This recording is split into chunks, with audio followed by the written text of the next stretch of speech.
Welcome to the show. This guy got a mistletoe belt on.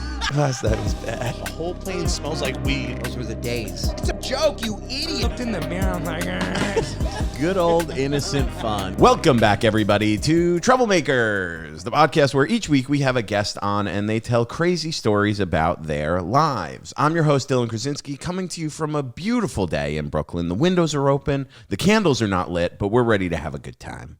With me, as always, is my wonderful co-host, the enigmatic big dog, Zawodni, everybody. oh, thank you, Dylan. Enigmatic. Is that an insult or is that cool? No, Is that it's it's like energetic, Okay, right? I don't- It's like mysteriously energetic, maybe. I don't know. I don't have a dictionary in front of me, but I'll take your word for it. We are here every single Wednesday on the Troublemakers. You could catch full live or full video episodes on YouTube, recorded live. You can catch us on Spotify and everywhere else where you stream your favorite shows, which should include ours. If you are on Spotify or Apple podcast listening to us and you have a minute, leave us one of those reviews. 5 stars. 5 stars, Five please. stars or nothing. If you think it's less than 5 stars, just move along. Go listen to fucking Chris O'Donnell's podcast if he has one. What's that movie he was in with the runaway groom? I think that's the name of the movie. Yeah. Runaway Groom. We watch that instead. We have a very special guest with us here Hot today one. on the Troublemakers. Put your hands together, everybody, for Doug Smith. They're all here. They're all here, Doug. Wow. What a warm reception. Thank you, guys. Welcome to the pod, baby. Thanks for coming on. Thank you really for having me. appreciate it. Dylan is on a roll of hitting the button correctly.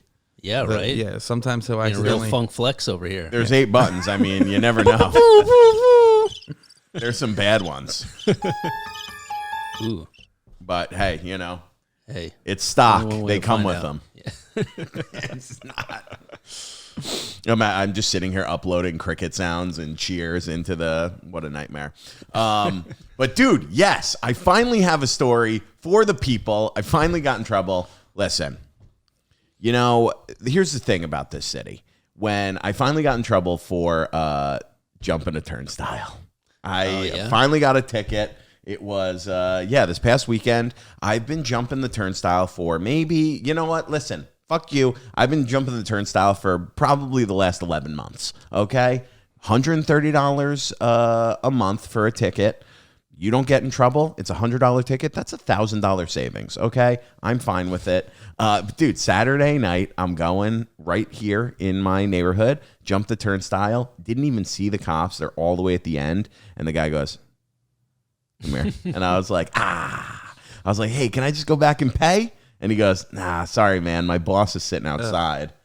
Otherwise, I'd cut you a break. And I was like, all right, whatever. So he's like, ID. I give it to him. He's writing it up. And I was like, okay. And then the other guy's talking to me. He goes, have you ever done that before? And I go, no, never. That was the first time. He goes, because you jumped over that pretty good. That was a pretty professional jump. And I go, thank you so much, dude. I really appreciate that.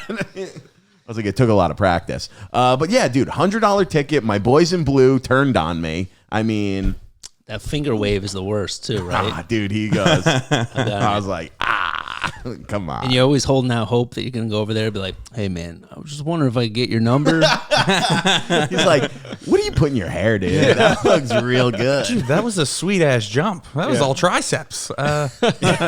Dude, it was all triceps. It's no shoulder strength. Dude, you're lucky that's all you got. Because did you guys see maybe, I want to say 6-8 months ago, there was some dude who jumped the turnstile and it was like a freak accident. He fell, landed on his neck and died. And there's security cam footage of it. What? Some dude in Queens, he was like some like guy, some like deli worker in like his late 40s coming home late at night. I'm hoping he was drunk, because if he wasn't drunk, that's just the most embarrassing fucking way you could possibly die. And you see him kind of like struggle to kind of boost himself up. You know, it takes some try strength, you know, as you said. Yeah, and he you tries really to gotta- swing his legs over and he gets his toes caught on the, on the turnstile, and he just kind of topples forward. And it doesn't look that bad, but you just see his body kind of crumple over his head. Oh, no. And then he's just lying there. And the guy fucking died. Oh, what a nightmare, dude. Talk about embarrassing. Do you know how sad and embarrassed? Because my mom is very big. She's like, stop jumping the turnstile. Yeah. I'm not even going to tell her. She'll hear it if she listens to the pod. But I'm not even going to tell her I got a ticket because she'll be like, I told you. You were going to get a ticket. But what an embarrassing way to go. Yeah. How'd your dad die? I committed a crime. Oh, you try robbing a bank? Nah, he jumped a turnstile to save $275. I've only done that like twice, and it was out of necessity. Yeah. Yeah, like just not having any, like I didn't have cash on me, or my phone was dead and I couldn't do the swiper thing. That's why I started doing it, because it was out of necessity, for bank account necessity. I was just like, I have negative $5 right now, and I can't. Yeah. I've only done it when I can't afford to miss the train. Like it's coming, and then you're like, whoa, and then you feel fucking badass. You know, you hop the turnstile, hop on the train right before the doors close. Do like you an do action movie? Nice. You do like the push-up swing? Yeah. And get right over.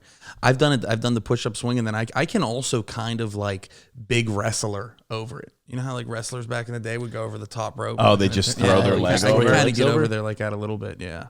Wow. That is a real pro way. The dudes who can slip through, I'm real jealous of. Those thin legs. Yeah. I can't do that. That you pull it a little bit, right, and then you just slide through. If I lost 15 pounds, I could do it. Okay. I don't.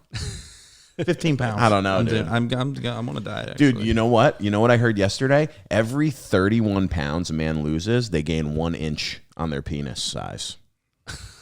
So, you know, it's not actually, if that's not a motivator to lose weight, I ordered Atkins as soon as I saw that commercial yesterday. I don't think that's actually true as much as you're just losing the fat around your dick, right? Yeah, but it's like looks bigger then. Damn.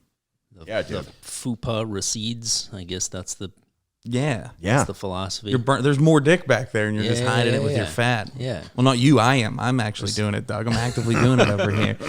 Well, sometimes there's a whole root system underneath there. You got to expose. I got to dig up my root a little more. When you could shave it in ways to make it look bigger. I've heard. Oh, you've heard? Yeah. You went to a seminar? Yeah. You just shave shower, not a grower, into your pubes. That's what I did. It gets bigger. It gets better. That's what it says. It gets better. You just wait. Oh, dude.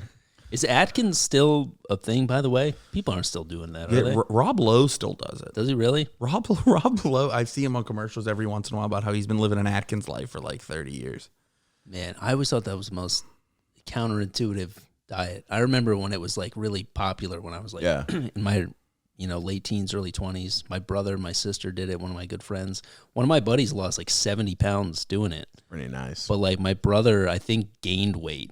He's just like eating hot dogs, dipping them in no bun, just dipping hot dogs in mayonnaise and eating pork rinds. Like, this is going to do it. I don't think so, dude. Dude, that's what it's basically like keto. It's just like meat, right? Yeah. It's just like all meat. It's like Jordan Peterson diet. But as much fat as you can possibly That's keto. Well. Keto's the one where it's like high fat, low carb. Yeah. Yeah. I lost like 60, 70 pounds on keto in like 2.5 months. Wow. And I'd like to say that I've officially gained it all back. It was like 2 years ago. Dude, how big was your penis at that time? Dude, it was fucking average. Yeah. No, but it's one of those things where I'm actually doing it again. I just started doing it again yesterday because beach season's coming up, and I want to look skinny for 2 months and then get fat again. But my dad lost 100 pounds on keto. Wow. Yeah, and he maintained it, which most people don't maintain keto because once you have a fucking carb, it's like an automatic 10 pounds. But he maintained it because he gave himself a slight eating disorder where he weighed himself every single day. My dad weighed himself every single day, but was eating whatever he wanted after he lost the hundo. And if his weight fluctuated by 4 pounds, he would just jump right back on keto. And That's worked. pretty smart. I mean, I weigh myself every day, and then I get depressed or happy depending on the outcome of what it says. Yeah, does not everybody do that? I don't know. Well, I'll weigh myself after doing nothing, and I'll be like, "Fuck, I'm huge." And it's like, what did I expect? What miracle did I expect? Oh, dude, I'll weigh myself after having like wings, and I'm gonna be like, "Oh, what a piece of shit!" At like 9 o'clock at night, and I'm like, "Well, I'm fucking 7 pounds heavier than I was this morning." God damn you just it! weigh yourself once a day in the morning after you take a dump, and That's what it is. Yeah, That's the move. Yeah, I would say so. Were you ever a chunky fella? I was maybe 20 pounds more than I am now in my heavy drinking days. It was all just beer bloat, though. Yeah. Yeah. Oh, you could if you even switch from beer to White Claws for like 2 months. Yeah. If you're a heavy drinker. Huge difference. Yeah, I for bet, sure. I bet. Do you still drink? Or are you sober now? No, I quit drinking right before the White Claw phase kicked in, which thank God, because that would have been the death of me. They're I fun. will say It just seems so easy. it can knock you. I mean, Yeah. I don't drink beer anymore. Yeah. I drink whiskey and wine and White Claw. But yeah, White Claws are great. You drink them at a backyard barbecue, dude. The first like 9 you like barely feel, but then like 12 you feel all 12 like at the same time. That's what I've said about them. Yeah. They start to taste like chemicals too. Like you can really taste like that. Like, oh, this Yeah, I isn't can like. imagine. There's no like. Like this was made purely in a laboratory to get you drunk and kind of taste good for the first 2, and then you could just really taste like. High noons Right, high metallic noons are and I shit. think better. Those are the best ones. What was And your? what are those? It's very similar, but it's vodka. It's just Okay. vodka soda basically. And then I just saw a billboard on the way here for hard water, which is whiskey and some sort of like, high level I love it. mineral water called hard water. Which I just like, love it all. hard water is like what has like mineral deposits in it, like builds up in Yeah. your shower stall. Yeah. And now they're marketing that as like the hot new drink trend. Hard water. What was your poison when you were drinking? Started out just massive amounts of beer, and then Jim Beam. Never drank wine, and then finally, like my last few years of drinking, I started drinking wine, and now that's what I miss the most. It's just a glass of wine with a meal is what I miss the most. Yeah. Maybe during like Christmas time, I'll see somebody drinking an old fashioned, and I'll be like, "Ooh, that looks good," Yeah. But like, I don't miss drinking beer at all. Were Yeah. you like a problem drinker or no? Oh yeah. Oh, really? Oh yeah. Like a blackout? Very, very, yes, very much so. So to Okay, give you a okay. little context, I grew up a Jehovah's Witness. I don't know if you guys knew that. I did. So Did 20 years in the trenches as a Jehovah's Witness. Damn. So like, there's no fun allowed at all, right? It's No always Halloween, no Christmas, no holidays. They are allowed to drink in moderation, but who who does that? Yeah. So when I left when I was 20, I completely went off the rails. It was like just making up for lost time. Rumspringa for a Amish Exactly. person. Yeah. Yeah. So, and I actually was drinking while I was the last 3 years I was in it. I was drinking very heavily. And then when I finally left, I was like, still got to make up for some lost time, because I wasn't allowed to go to any high school parties or anything. So it was like drinking by myself for like 3 years. Hey, Shit. I mean, they say that's probably the best way to start drinking. it's alone. Alone in your room. Test your limits. Just practice by yourself, and then Huh, that's nuts, dude. So how old were you when you like left it? I was 20. Oh shit. So yeah, I Okay. was born into it. My mom was the one who was the real, leading the charge. And it's one of these things where if your whole family's not on board, you're kind of looked down upon. So it was very important that me and all my siblings and my dad were on board. Yeah. So I was the youngest of 4. All my siblings left one after another. So then there was all this pressure on me to be, the guy, make up for the sins of my siblings, my wayward siblings. And then my mom died when I was 17, so I didn't technically have to do it anymore. Yeah. But it's your world. It's this community. It's a bubble, And so my dad and I kind of half-assed, kept it up, kept going to, church services and kept going around knocking on doors every weekend, just very begrudgingly. We hated it, but we didn't know anything else. That was our community. And then finally, after 3 years of just complete misery, and feeling like a hypocrite, just living a double life, just getting hammered all the time and really hating every minute of it, I was like, dude, I can't do this anymore. And I thought he was going to be devastated. And he was like, oh, thank God, I can't either. It's like when somebody cancels plans before you can cancel them. You're like, oh yes, Yeah. Dude, that's crazy. You did the actual knocking doors. Is that Oh required? yeah, yep, What? yeah. Have you gotten people just furious? Like, I mean, that's. Oh yeah, dude. Yeah, I ran away from attack dogs. I had a dude threaten to pull a gun on me when I was 12 years old in Ridgefield, Connecticut, which is like a very quaint, bougie New England town. Yeah. A dude threatened to pull a gun on me when I was 12. Wow. Yeah. just for trying to spread the good word. Yeah, yeah. And you know what? Now I don't blame him. It's insane to me now, the thought of doing that. Like when somebody tries to FaceTime you unannounced, you're like, what the fuck? knocking The thought on of someone's going to door? somebody's house 9 o'clock on a Saturday morning, it's deranged. And to talk to them about a very serious thing. Yeah, to tell them you are going to die if you don't accept this as the truth. You're going to die at Armageddon. It's insane. I'm shocked that I didn't get shot multiple times. Yeah. Well, I used to just Hobbled away like, I don't blame you. Dude, I used to be embarrassed like trying to sell candy. And that's like something I would be like, I'm sorry to bother you. I have candy for school. Dude, which, right? Well, I know. you had to probably be pretty convincing, right? I mean, were you good? Did you have a good pitch? No. Oh, yeah. I Did you ever convert I never anyone? Flipped anybody? No, never. Has anybody ever flipped someone? I mean, my mom was flipped. She was flipped By a somebody door? going door to By door. like a door-to-door? When she was 30 years old. But God damn. the success rate is very low. Oh, wow. Yeah. That's But you're right. I mean, I remember seeing like ads for like Publishers Clearinghouse. And even sometimes then, you can tell that they're like, you could have surprised me with this at noon. You know what I mean? They're like wiping the sleep out of their eye. They're like, cool, $1 million is great. But I was catching some killer shut-eye back there. I used to work. I sold cable door to door. Yeah. 100% commission. I probably in like 2 months I made like $300 at that job. I was so bad at it because I know how annoying it is when somebody comes and knocks on your door and tries asking you shit. So I like put myself in the people's shoes, which you should never do as a salesman. Yeah. And I would walk up and I'd be like, head down, like, you guys don't want cable, do you?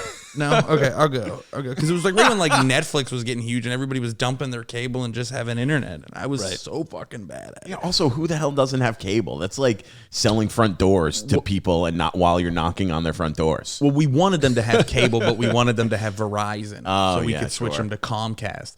But people would literally just open the door and they'd be like, nope, get the fuck off my porch. And I was like, all right. Yeah.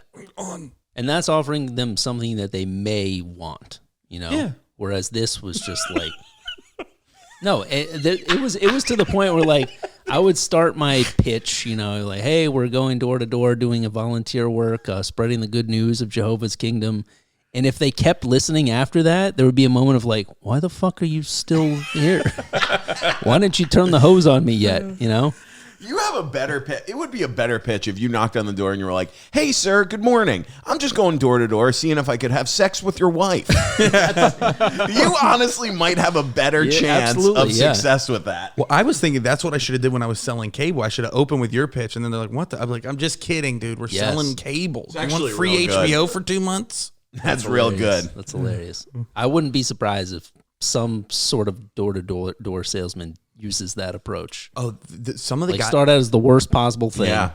No, I'm just fucking with you. I'm not a witness. You come up like, we're here to inform you that your son died in the military. They're like, what the? Just kidding. Man. Yeah, you present them with a folded American flag. Just really go above and beyond. And then they open it up and it's just a channel guide. They're like, oh wow. Yeah, dude. But I got by for a long time just by proxy of being a kid and being a cute kid dressed up in like my clip-on tie and everything. Yeah. People were gonna at least be pleasant. They kind of humor you and then once you get to your teen years and they don't have to do that anymore, then it was brutal, man. That's so And brutal. I'm guessing what I was gonna ask, I'm guessing you had a lot of friends that were not, right? Well, can't even really consider them friends because I wasn't allowed to hang out with non-Jehovah's Witness kids. So like I was allowed to go to public school, which a lot of witnesses don't even do that. They're like homeschooled? A lot of kids in my congregation were homeschooled. So thank God at least I didn't do that. Which in retrospect, if you want your kid to stay in it, you probably should homeschool them. Because once they're going to public school, they're just, everything that they're missing out on is just right there in their face. Yeah. You know? And they're deprived of it. Yeah. Yeah. God damn. What's like the policy on like hooking up with chicks? Was that like not allowed either? No. Oh, yeah, Ray. What do you think? He was just like, we weren't even allowed to go to public school. I wasn't a fucking theology major. I'm just trying to learn here. You know, I'm trying to find out. No birthday cake, but you can fuck your brains out. No, I'm just talking about like, not even allowed to have Halloween. well, you know, the Catholics had like the anal loophole, you know, where they would think that they Pretty were, sure that's not in the Bible. That was an official decree from the Pope, too. that was a weird day for the Catholics. Kids, don't worry. I found a loophole. There's still fun to be had. No premarital sex, nothing that could even lead down that road. Ugh. Like I used to feel so guilt. Masturbating is like there's a whole book. So like they pride themselves on basing their entire religion on the Bible, which I've come to learn is like their version of the Bible, which is very different than most. And they read into all sorts of scriptures and make their own interpretations of things that are just completely bogus. And so they have like the Bible, and then they have various other publications based on the Bible. It's hilarious. So there's a whole book called Young People Ask, and it's all questions to help, young Jehovah's Witnesses navigate the world and the evil ways of the world under Satan's regime, as they call it. And there's whole chapters about the dangers of masturbation and how it's a sin and you shouldn't do it, and you shouldn't, as they quote the Bible. I think I don't know what Bible passage, but there's something about casting your seed upon the ground. It's like your seed is only to be used for the purposes of procreation. Dude, if they wrote the Bible today, you wouldn't even be allowed to read it in public. It's so vulgar at parts. Yeah. Casting your seed upon the ground is maybe the most vulgar thing I've ever heard. Yeah. Isn't that what farmers do? I felt so guilty about masturbating. I used to do a bit about this, but I would charge myself a fine to deter myself from doing it. I put $5 in a jar every time I jerked off, and then I would donate that money to the church. They're like, this kid's donating $3,000 this month. I was gonna say, would you buy a house at the end of it? I probably kept them afloat. Yeah. Oh my God, tough, man. Yeah. So when you finally like got out, you were 20 years old. Yep. What did you go to college? So I went to, so that's another thing. So like their entire philosophy is they want to keep you as kind of insulated as possible. You know what I mean? They don't want you hanging out with further education, that kind of stuff. Right. Yeah. They want you to not associate with any non-Jehovah's Witnesses because you'll see what temptations are out in the world. So they want you only associating with other Jehovah's Witnesses. So I was allowed to go to school, but couldn't go to any dances, no extracurricular activities, no sports, no nothing. So I'd go to school. That was it. Come home. So all my friends were other Jehovah's Witness kids. And so... higher education is very much frowned upon because they also, like there's so much involved in it. So like you got to go door to door at least once a week. So everybody pretty much goes door to door on the weekends. Summertime, my mom made me go door to door. There's this thing you can do called, they call it pioneering. And it's when you devote a certain number of hours per month to door service. And every summer, I had to choose 1 month that I would devote 60 hours a month to going door to door. Holy crap! Yeah. So summer wasn't even something I looked forward to. Oh, like summer was a bummer. So. Oh my God. Yeah. Higher education is very much frowned upon because they want you to have all this time to devote to the ministry, you know what I mean? So there's 3 church services a week, all this daily Bible study and prayer, knocking on doors. So if you go to school and you educate yourself and you get a high-powered job that could take you away from that, that's a threat to them, Yeah. So they basically encourage people to get like bare bones, blue collar, manual labor jobs, whatever's going to demand the least of them. So there's a lot of poverty in the Jehovah's Witness organization because people are, they're not bettering themselves. They're not pursuing anything that could lead to any sort of lucrative career. That's crazy. So, I was dissuaded from going to college my whole life, but I was a fine artist my whole life. I was really good, drawing since I was, 4 years old.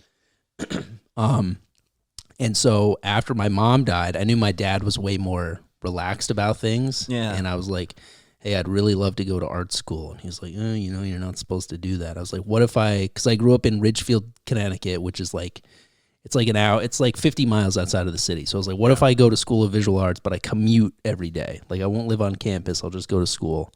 And he was like, all right. So that's what I did. I commuted to SVA every day, and it was fucking miserable. Like I was one of those commuter MTA grunts. You see those dudes on the train, like loosening their ties and pounding two tall boys before they drive home to their families. Yeah. Well, that's one of those things where you're miserable before you get to the thing you have to do, and that's tough. Like, that is like brutal. if you work a job with like an hour commute, you're already there pissed off. Yeah, exactly. Yeah, that's tough. Exactly. So it wasn't like I did want to have an art career, but at the same time, I wanted a college experience too, and I didn't get that at all. I mean, an SVA is not, it's not like a party school. Yeah. It's not Penn It's State. like 90% Korean girls and like goth kids. It's like it's not a bunch of people that are just down to throw down and have a good time. Like it was especially my animation program. So I got there and I was like, all right. Clearly, there's no fun to be had. Yeah. That's what I was gonna say. That sounds like just a crew of people that like cartoons. Oh yeah, totally. And I got there and I realized, like, these people are really nerding out on this shit, and I am not. I don't fit in here at all. That's so funny.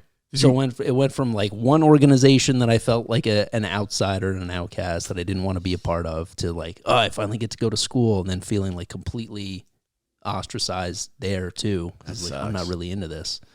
So yeah, I did not get the college experience I was looking for. So once you turned 20 and you and your dad were kind of like, all right, well we're done with this. Did you get the college experience then? A little bit of, you got your Rumspringa in? So I left. So around the time that I left Jehovah's Witnesses, I also dropped out of art school. So I was like, I'm done with everything. I just need to get the fuck Clean out slate. of here. Start over. Okay. So I moved down to. I knew I wanted to live in New York City. That was another thing. Like I was commuting into the city every day, but I wasn't living here, so it was just a tease, you know. So then I moved down to Washington D.C. I lived with my brother and his family for a little while. I just needed to get the fuck out of Dodge and get out of where I grew up. So I lived there for a year, and it was nice to have a little bit of change of scenery, but I still ultimately wanted to live in New York. And then finally, after a year, I moved to New York, and then I just went off the fucking walls. And I moved to New York to pursue a stand-up career. And then I got here, and I was like, yeah, I still got some more drinking and whoring to do. Did you start stand-up in focus. D.C., or did you, I'm going to move to New York and start? I did like 2 open mics in D.C., and it was brutal. And then when I moved here, it took me 4 years after moving here before starting up again. Damn. But I did a bunch of UCB stuff. So I did like improv and sketch stuff. Yeah. I want to hear about some drinking stories. So coming to New York, I mean, it's the fucking city for drinking. It is. We talk about it all the time. It is so hard to be in New York and not drink almost. Yeah. So I can't imagine. We have a lot of friends now who are sober and who don't drink, and it's got to be probably the toughest city to be sober in. Oh yeah, for sure. I mean, it's so easy. Spring comes, you stand out like on a rooftop, on a bar that's got an outside patio, like it's just the best place to do it. It's the best. I'm a sucker for a bar too. There's so many bars that just look cool. Mm-hmm. And like if you have any type of like Irish aesthetic, I'm not even Irish, but like I just associate it with drinking. Yeah, it's like McClanahan. Yeah, I'm going to the McClanahan's. You know what I mean? That was like my goal when I moved here. Is I wanted to like be a regular at a bar that had an Irish bartender. Yeah, good goals. I did it. Top notch goals. I did it. Aaron at the Irish Rover. Shout out Aaron. What's up, dude? Setting the bar high. Yeah. Yeah, so I moved. So thankfully, like there was another kid that I grew up with who was a year older than me, who kind of had one foot out the door. He was Jehovah's Witness as well. He was in my congregation. He had one foot out the door, and he was kind of successfully leading a double life in a way that I was like, he was my friend, but I also like kind of idolized this dude because I was like, all right, he's finding a way to enjoy himself and live. He's not like, his parents still think he's in it, but he's got a foot out the door. He was working at a restaurant while he was a Jehovah's Witness, and he was drinking mess. He was doing coke. He was fucking one of the managers there. Like he was on a tear. Yeah. And it was cool to see. I was like, all right, I guess it can be done.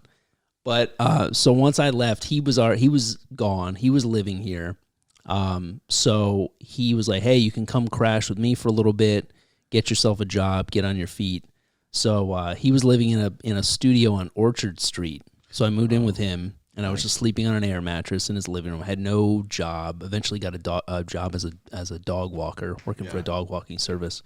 But yeah, I was living in his Orchard Street studio, sleeping on an air mattress that, had a massive leak. So I'd get maybe 2 hours solid sleep before just my ass would hit the floor, having to reinflate it in the middle of the night.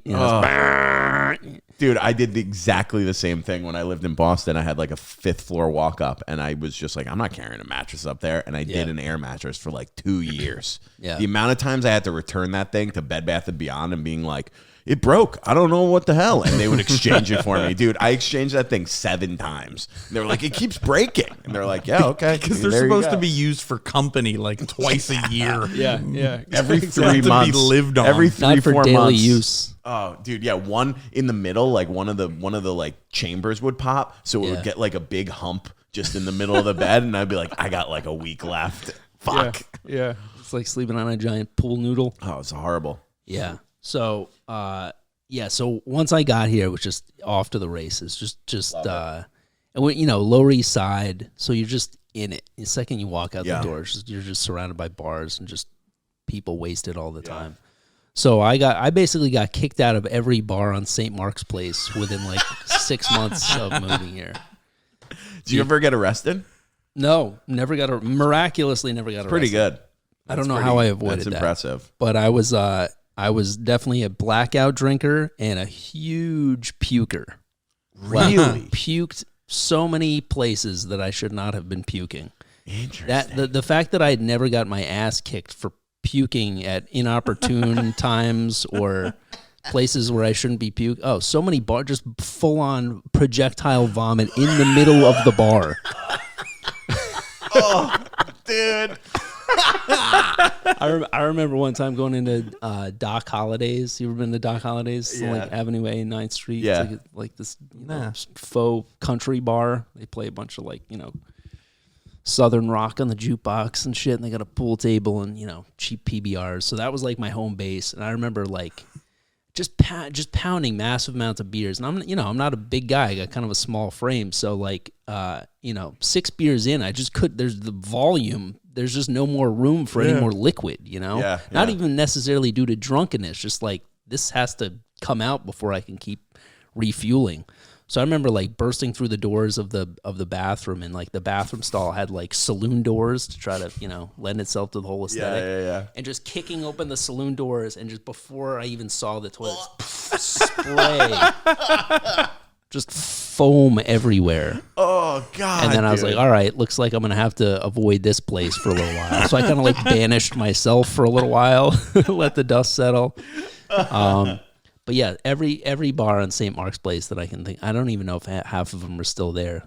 I moved here in 2005 is when I moved here. So just the fact that I didn't get my ass kicked or arrested is mind blowing. That's pretty great. Well, I know what you mean by that, like, because I've thrown up drunk from just like being full, like, yeah. And I remember I did it I almost got my ass kicked because I was like freshman year of college, and I was real good at chugging beer. Like, I chug beer so fast, I must have chugged like 7 in like an hour and a half span because I was trying to impress these dudes I wanted to be friends with, which is so lame now. And then I just remember I stood up, like started going into the kitchen and just like. Just pure like exorcist, and it got on the dude's new hoodie. And I ended up, I was like, dude, I'm cleaning it up. I'm all embarrassed. And I was like, we're just going to take off. Me and my buddy Mike, we're just going to take off. And I'm like trying to wipe it off his hoodie that was sitting there. It's just getting worse and worse. And I remember like giving him like $50 for the hoodie. And I never hung out with those dudes again because they did not want to hang out with me anymore. Because at first they thought I was cool. They were like, dude, this dude's a fucking tank. He's just chugging beer. And it's like, but it just doesn't all fit in there. And I was a smaller guy then. Yeah, that was when I first. I was never a puker really, but when I first learned about funneling, when I was like basically a freshman, that summer when I came home, I brought like funneling back to Long Island, and I was like, guys, you're never gonna believe this. It's unbelievable. And I had this funnel that was like a skull on the top. It was like a Halloween. We got it at a Halloween store. And dude, that summer I would just funnel at every party, and then I would funnel like 3-4 beers like right in a row. I was very fast. And then I remember like multiple times I would be like, yeah, and then I would leave the house. I would go around to like the back of the house and just throw up everywhere. Yeah. And then probably continue funneling. And then continue right? funneling. I would be like, all right, I gotta go that's the thing. Clear That's out. like the greatest feeling when you're drinking and you're like, oh God, you start to be like, I gotta tap out, I gotta empty out. Yeah. And then you do, and you're like, all right, game on. Let's keep it rolling. Because that's not like the acidic, like no, yeah. That's Exactly. just like we got room. Yeah, Exactly. Yeah. But there was one time, you guys have been to McSorley's, I assume? Yeah. So I used to go to McSorley's all the time. And I remember one time I went in there during Fleet Week, and there was a whole table full of sailors there, probably like 12 dudes. And I remember walking up to their table, be like, hey, you guys are in the Navy? And they were like, yeah. And I was like, must feel good to be on land for a little while, huh? And they're like, yeah. And I was like, but you probably feel a little bit like, probably miss the sea a little bit too, right? And they were like, what? What the fuck? And I was like, let me give you a little taste of home, make you feel more comfortable. And I took a big sip of beer, and I just tilted my head back, and I just went, and I just sprayed the entire table. And then I just went, there she blows. And they looked at me, and there was this moment of like, this could go either way. And then they just went, and they just lost it, and they were laughing. They like bought me beers the rest of the night. Oh my! But it was like this God. fine line of like, they're either going to be my best buds, or I'm going to get the shit kicked out of me by 12 military dudes. Yo, that is some nuts. That is balls, dude. I would. Oh my God.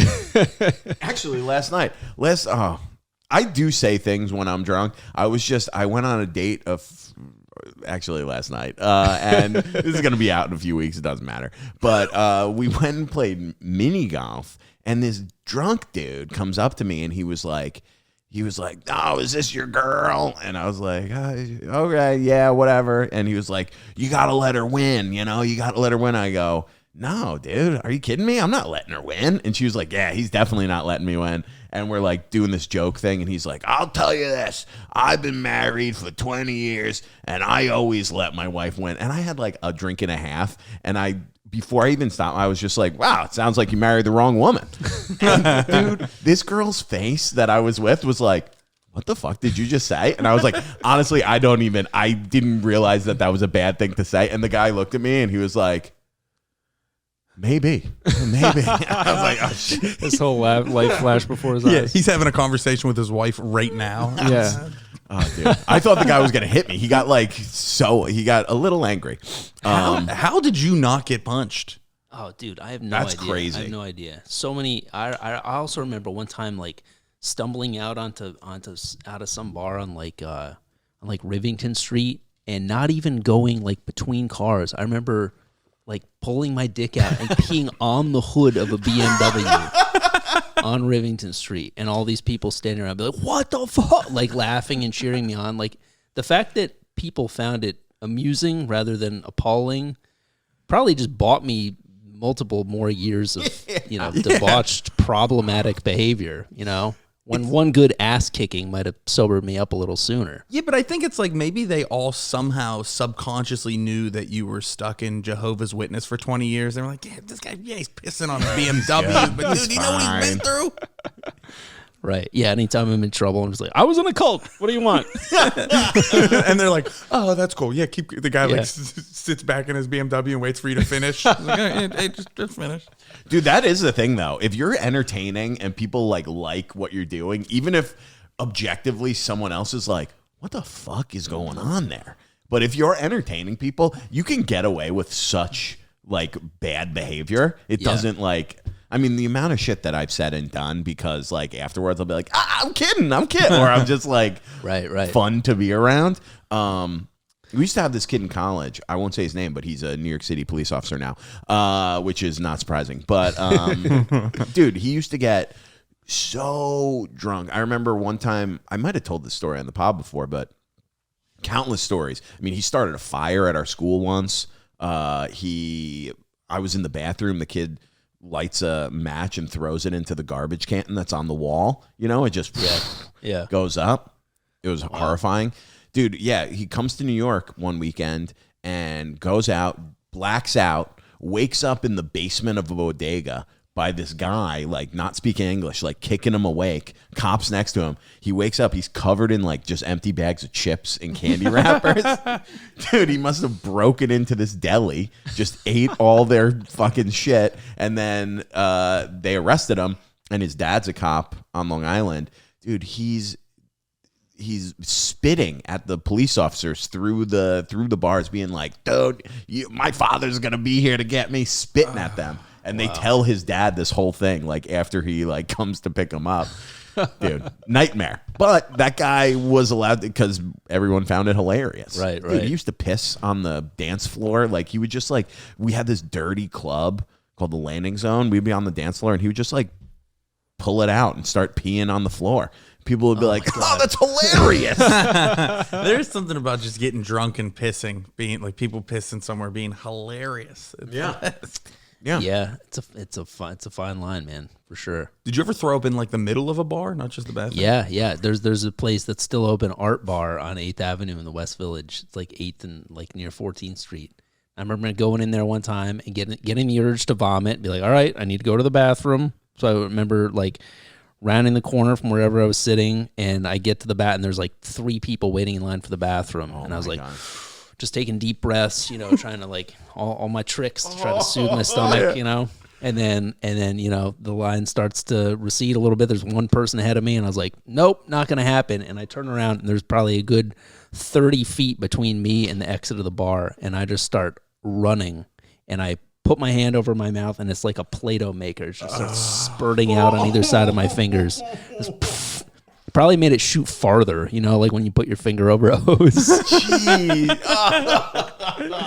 And just sprinting toward the bar, and then just projectile vomit everywhere, and just bursting through the doors. Be like, well, I will never go in there again. And I never have. Never been in an Art Bar. Oh, that's so funny. Ever since. Dude, I'm shocked that not once some dude was like, hey, you got that on my girlfriend's shoe, and just like tried to beat the shit out of you. That's I know. shocking. It's a miracle. It really is a miracle. I remember one time going to a concert. I went to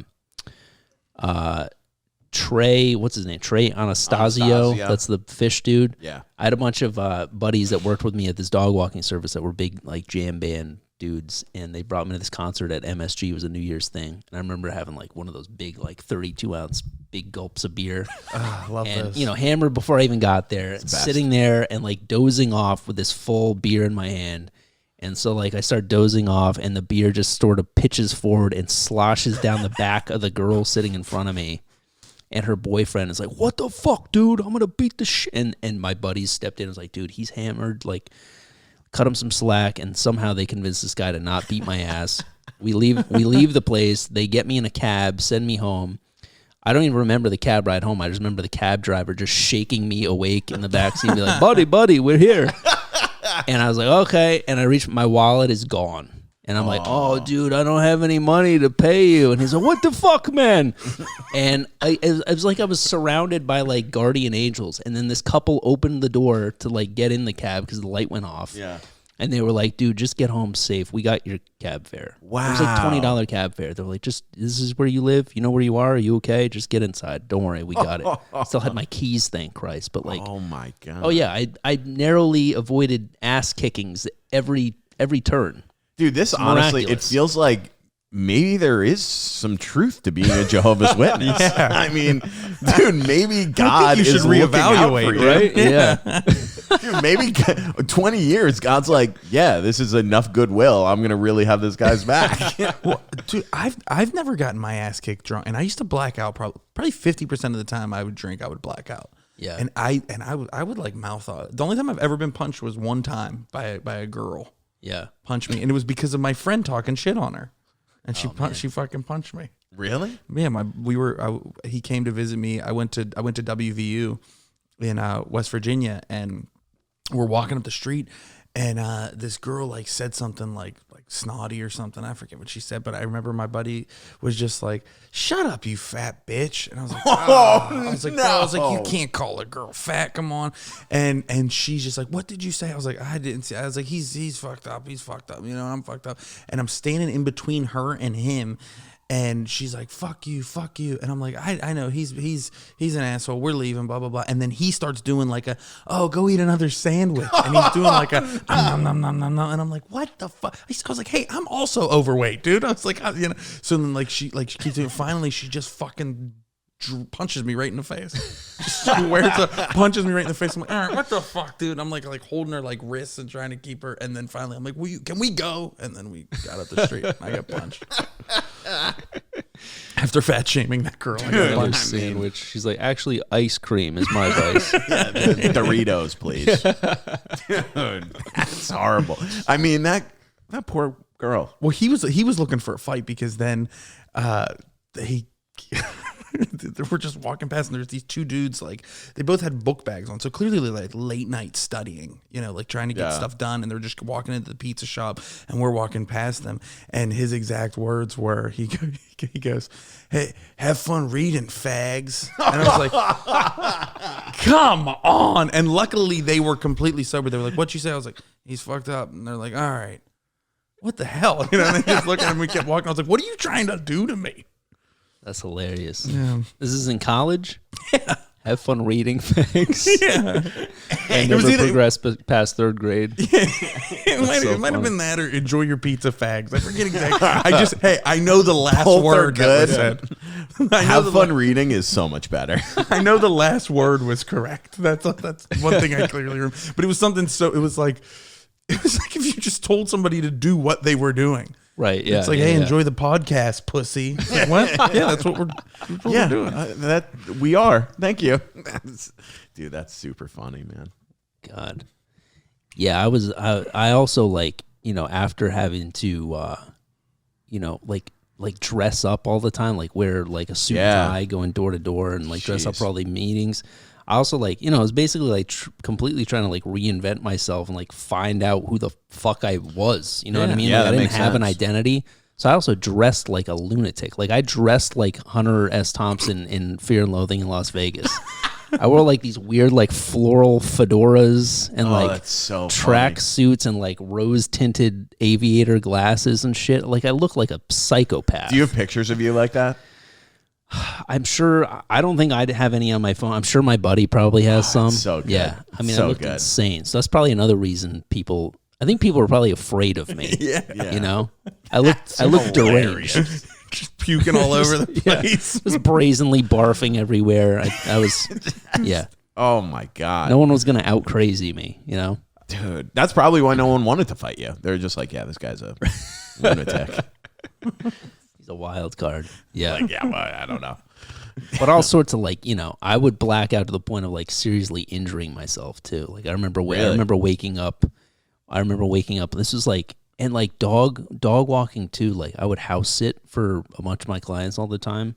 So I'd also be like staying in like these super swanky Pretty nice. apartments in the West Village and like just getting hammered and then like trying not to destroy their apartment, which, I definitely went up breaking some shit here and there. Ooh. But I remember waking up one night and having like this throbbing pain in my foot. And I woke up and I like pulled the blanket back and my big toenail was like this, just completely lifted up at a right angle. And I just was like, and I just smushed it back down on there and fell back asleep. Oh, dude. And you had no idea how you did it. No clue. God damn. Yeah. Did you ever hurt yourself drinking any other times? Yeah, there was another time with the same buddy that I moved in with. We did like this whole bar crawl. Like we went up to like 80th Street on the east side. And Nothing we're better like, than a we're gonna bar hit crawl. one bar on every block all the way back down to 13th Street, which is like 50 bars. You know what I mean?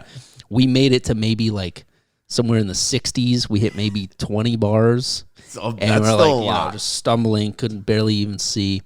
And then I got it in my head that it would be fun to, like in action movies where you see somebody like in a chase scene, they'll run and like slide on their ass across the hood of a car. Yeah. Yes. I was like, I've always wanted to do that. So I was like, too. this is the time to do it, you know, when I could barely see straight. So I told my buddy, I was like, hey, watch this. And there was a cab parked at he stopped at a light. And I took off in a full sprint and I did it. And I jumped and I propped myself up with my hand, slid on my ass across, and it was like, felt so cool. And he was like egging me. I was like, that was fucking awesome. I can't believe you did that. And the cab driver, rolling down his window, like, fuck you, man. And, just kept running. And I did this like probably 5 or 6 times successfully. Yeah. Felt so cool, And then I tried it I think I did it like 5 times successfully. And then on the 6th time, it started to drizzle a little bit. And I ran out, and I also decided I had enough sense in me to know, like, if I do this on a regular civilian car, they might hop out and chase me down and beat the shit out of me. But if it's a cab with and they have somebody, a fare, they're probably not going to hop out of the car and beat my ass. Yeah, they won't give up the fare. Right.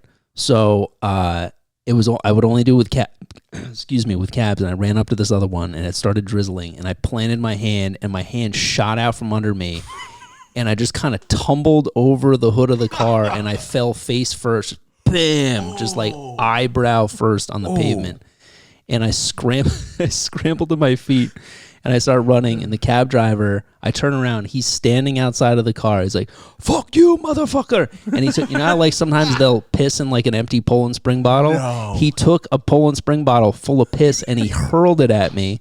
And I ducked and it hit a lamppost and exploded everywhere. And then I just kept fucking sprinting until I was out of sight. Oh my God. And I could feel blood trickling down my face. And I just kind of like leaned up against a building and I just sat down on the sidewalk for a minute. And my friend, I don't even know where my friend went. I think he split because he was, worried of getting in trouble, just guilty through association. What a bad friend. Yeah. So he was gone. So I was just kind of slumped down against this building, just trying to get my bearings before I continued my walk home. And then I went home and he was like, oh, dude, what the fuck happened to you? And I was like, yeah, I pushed it a little too far. And I probably should have gone to the hospital, but I fell asleep.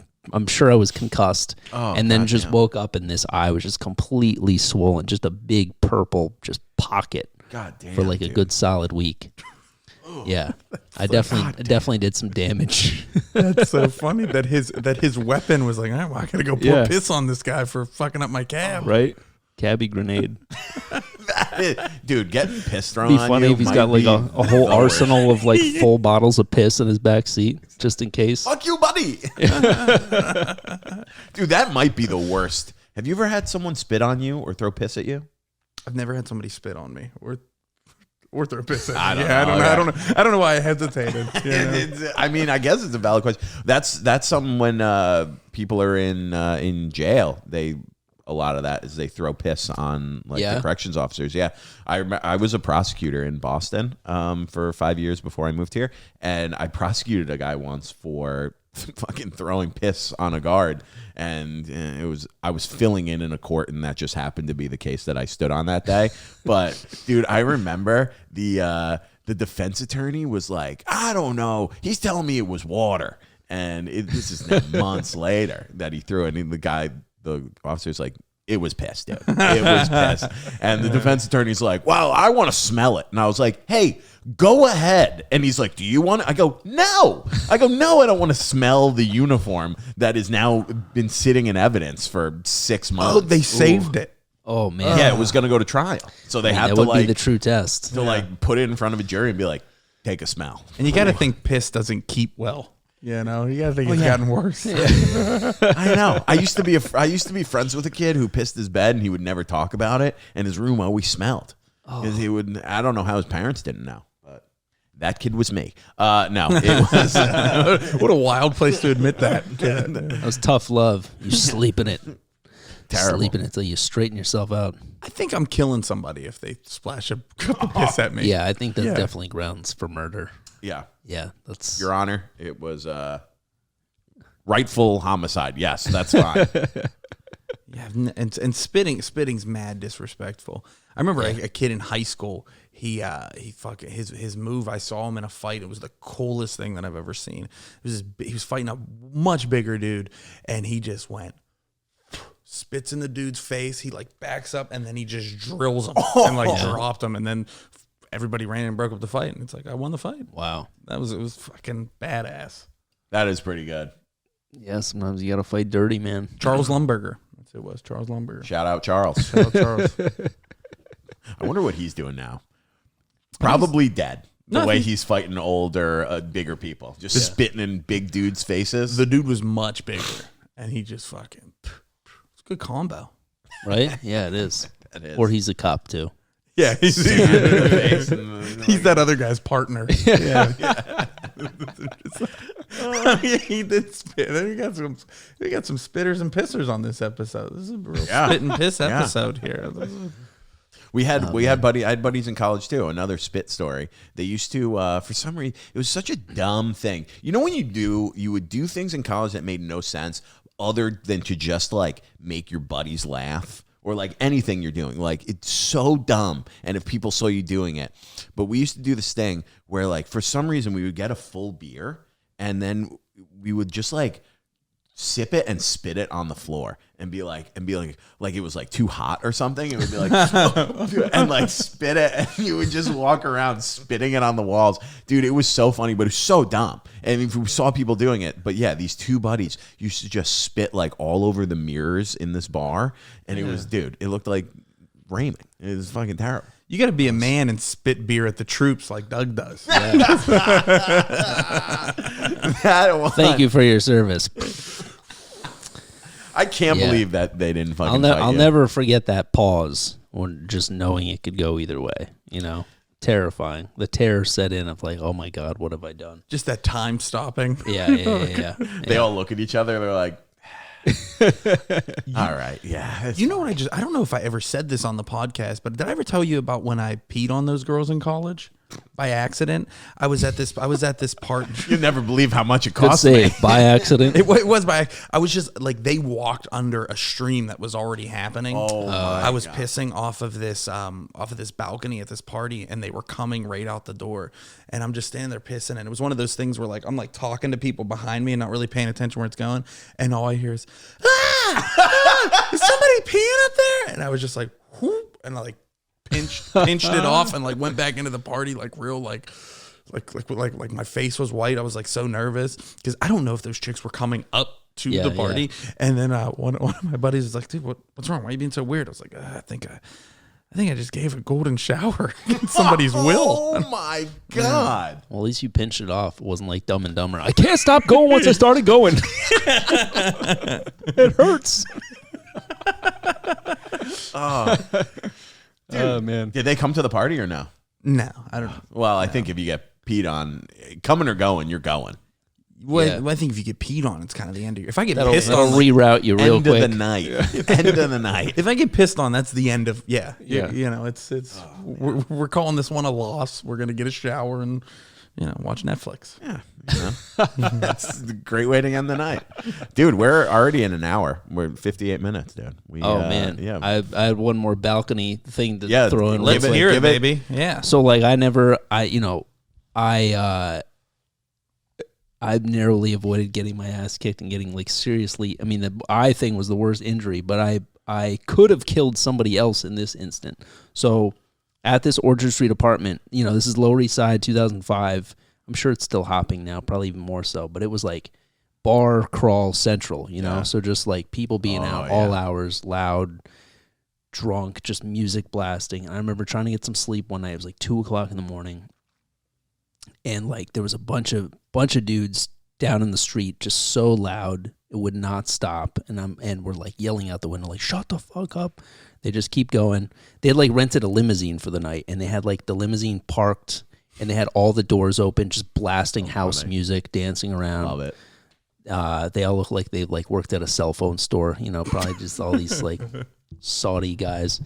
So like we're screaming at them to shut the fuck up. They're not shutting up. So I go into the kitchen, and there's all these empty tall boys at PBR on the counter. So I just start filling these tall boys full of water, and then I step out onto the fire escape, and I just start firing full. And we're on the 4th floor too, and I just start firing full cans of beer at these dudes. And the first one, it lands maybe like 10 feet from the car. Just poof. And they're like, huh? They kind of take notice, and they're like, whatever. They shrug it off, and they keep dancing. Yeah, was that Sandstorm? Yeah. So I throw another one a little bit closer. I throw a third one, like lands right by some dude's feet, and they start looking up. They're like, what the fuck? We got to get out of here. And they start running around. They're all like run around to their respective doors to pile in the car to get out of there. And I threw a final one, and it was like everything went in slow motion. And this thing's just twirling through the air, and it hit one dude right between the shoulder blades. And he just, bam, he just went down, leveled this dude. Oh, my And all his buddies like, oh, my God. And they come around, they scoop him up, and they toss him in the car, and they peel out. But like, if that went 3 inches higher and hit him in the head, I probably could have killed him. Like a full 24-ounce can of, that's got to be like a cannonball. Are you dropping them or giving them a little heat? I gave him some heat. Yeah. No, I wasn't just releasing him. I was, there was aim and intention. Dude, it feel in the moment. Did it feel a little good to nail one? It did. Yeah. It did. Direct hit. Yeah, but it was like watching, like somebody get blasted in a Vietnam movie, just like. Well, that's what I mean. They were back, right? They started scrambling like they were under attack. Yeah. They were. Or you could have fucking hit the limo and like busted the windshield. That would have been more fun. Hit the limo, get a real poof. Yeah, that's a rewarding thud. Totally. Yeah. The trunk, the roof.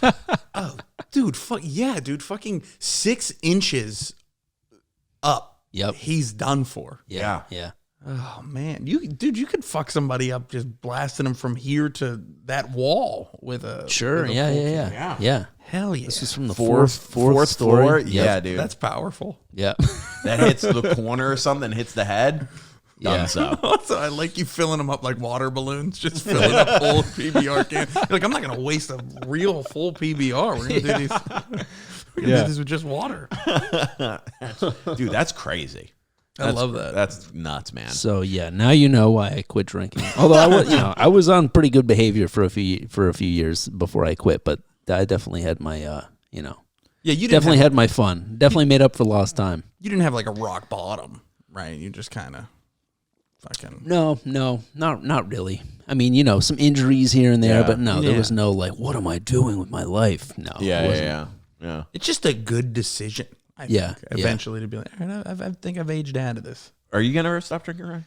I'd like to one day. Well, there was also a point where like I was, even though I wasn't like getting hammered, I would drink maybe a little bit more than I should have before driving home, like from some gig, and I live in Park Slope, so like if I did a show in Williamsburg or Astoria and had like a half-hour drive home, and be like, oh man, it's gonna be like, I don't want my son to know that I died because I just had to use that last drink ticket. Yeah, that's fair. Like I didn't have to use that last drink ticket. Yeah. Oh, that's so funny. just you trying to get a bargain. You're like, I can't fucking waste this. I gotta get another Milwaukee's Best. Yeah. Dude, they don't have these PBRs at every bar. You gotta drink them when you see them. Oh, dude, that's great. Well, dude, we're just at an hour. We do an hour, dude. That was awesome, man. We really appreciate it. Doug. Of course. Yeah. Dude, tell the people where they can find you and whatever else you got going on. The people, you can find me at WhoDougSmith on all the platforms. I got a couple road gigs coming up, but the thing that I am most excited about that I want to plug is me and my buddy Matt Wayne. You know Matt, right? Yeah. We had a show for a number of years called See You in Hell. That was probably before your time. I don't think you remember it. So we did it at the Creek in Long Island City for a while, and then we bounced around. We did it at Union Hall, UCB.